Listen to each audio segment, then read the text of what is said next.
Hi, my name is Justin Rubalcaba, and I am an undergraduate student at Montana Technological University.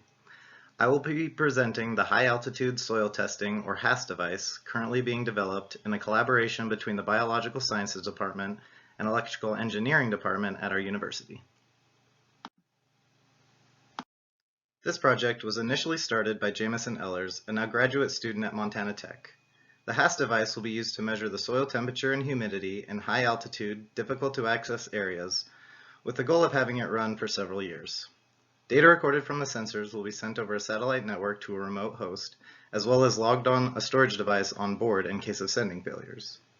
The images on the right show the current prototype and the area where the device will be deployed. The next few slides will describe the primary components used and their function. The microcontroller used is the Arduino Rocket Screen Mini Ultra Pro. This controls the overall operation of the system and provides the real-time clock, as well as power management. The Rockblock Mark II satellite modem connects to the Iridium satellite network and allows the device to send a Twitter-length message of up to 350 bytes through the network to a remote host. An SD card reader with an industrial-rated SD card provides the device with onboard storage. Every reading is saved to the SD card in case of a sending failure. You can see these components highlighted in the image. The sensors used are 4 Sensirion SHT-10 sensors. These sensors take a reading of the temperature and humidity and are contained in a permeable casing as shown in the top image. For power, we use 3 lithium-thionyl batteries.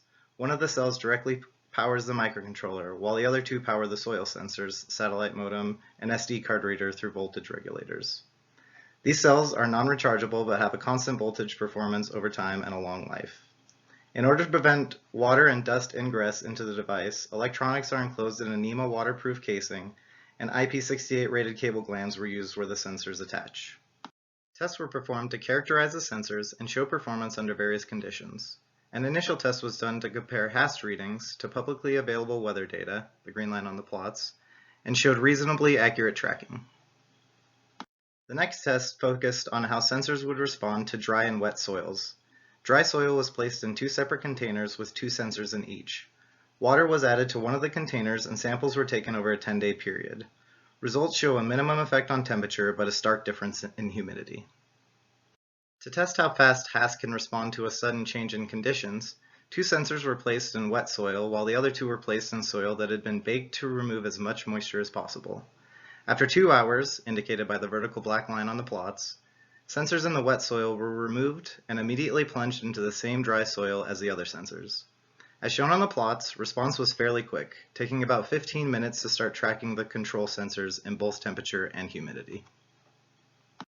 An important thing to test was how the sensors respond at different depths. Sensors were placed horizontally at the surface of the soil and at 1-inch, 2-inch, and 3-inch depths. When deployed, the sensors will be buried between 1 and 2 inches deep. At 1 inch, the plot shows temperature and humidity track the variations at the surface well. There is just a propagation delay from the surface down. While significant progress has been made, there are still several issues that will need to be addressed. An oversight on the printed circuit board means that there is no connection between the microcontroller and the sleep pin for the satellite modem, resulting in significant power loss. There is also an issue of current leaking between components. This will be solved by isolating components with optocouplers.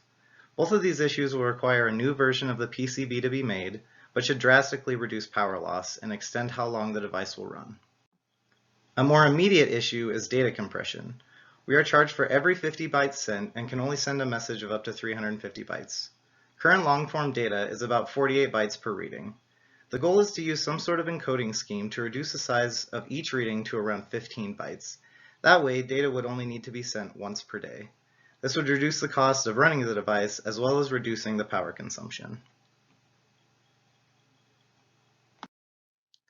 Thank you for your interest in this project. If you have any questions, comments, or suggestions, please contact me at the email shown below.